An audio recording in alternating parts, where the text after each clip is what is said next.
Senhor presidente, queria deixar registrado aqui um aspecto sobre o bombardeio que Israel está sofrendo, massacre, atentados terroristas contra seu território, uma chuva de mísseis que já chega perto de 1.000 mísseis enviados desde territórios dominados pela Palestina contra civis aleatoriamente em Israel, né?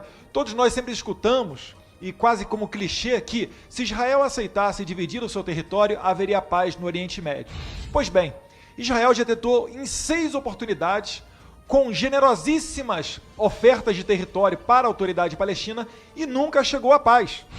Temos aqui exemplos em 1936, 1947, 1967, 2000 e 2008.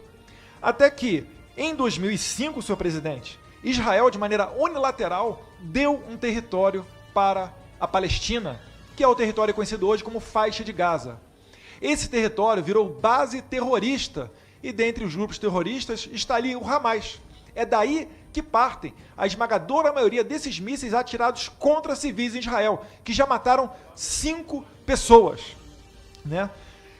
E eu queria aqui também deixar registrado, senhor presidente, que Israel é tão misericordioso e respeita tanto os direitos humanos, ao contrário de alguns outros países, que desenvolveu um sistema chamado Iron Dome, que intercepta os mísseis que são enviados contra o Estado de Israel no ar.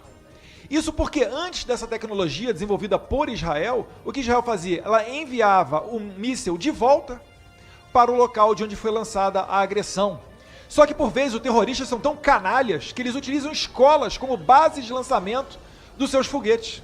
E quando Israel mandava a sua resposta de volta, isso caía nas escolas e o derramamento de sangue era utilizado por esses inescrupulosos terroristas para dizer que Israel estava assassinando crianças.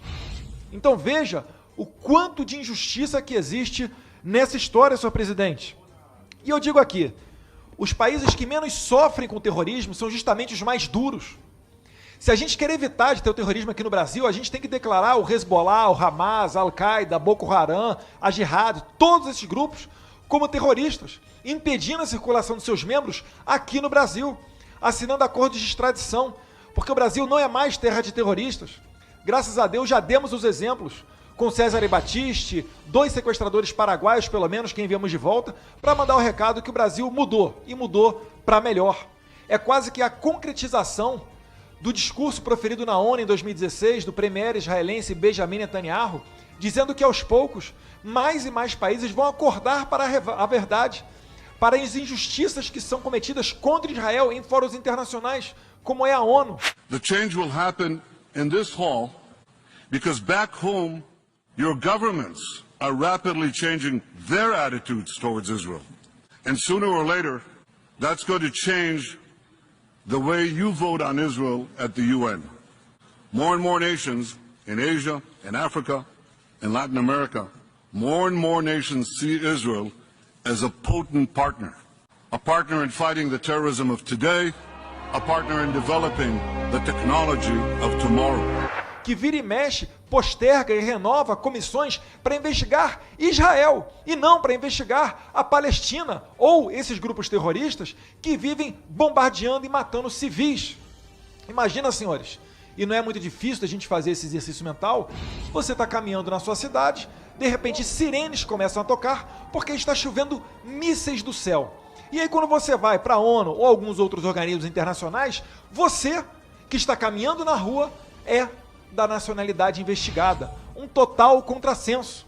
Então eu faço apelo que outros países sigam o exemplo do Brasil e votem junto com Israel nos fóruns internacionais, rendendo aqui minhas homenagens ao embaixador grande Yossi Shelley, que colaborou em muito nessa mudança de visão do Brasil. E uma sugestão para o presidente Aécio Neves. Em 2019, enquanto fui presidente aqui da Comissão de Relações Exteriores, assinei um acordo de cooperação inédito com o Congresso, com a Comissão de Relações Exteriores do Knesset, que é o Congresso de Israel. Esse instrumento assinado pode agora ser utilizado.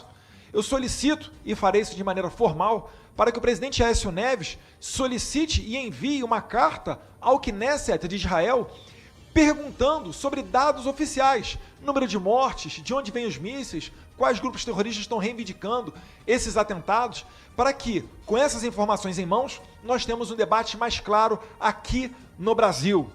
E para quem acha que o terrorismo é algo muito longe, vale lembrar os atentados do Hezbollah em 1992 e em 1994, respectivamente contra a Embaixada de Israel e contra a Associação AMIA, também formada por israelenses.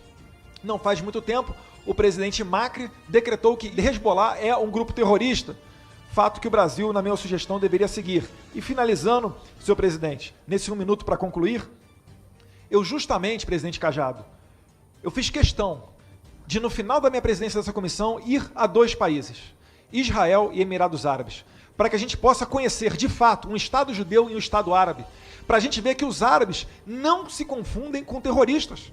Emirados Árabes manda suas tropas, suas forças armadas para combater o Talibã no Afeganistão. O Talibã que degola as pessoas simplesmente por serem cristãs ou por não serem muçulmanas.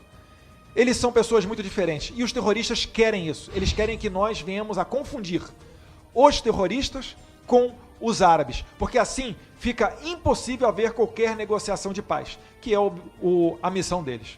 Muito obrigado, senhor presidente.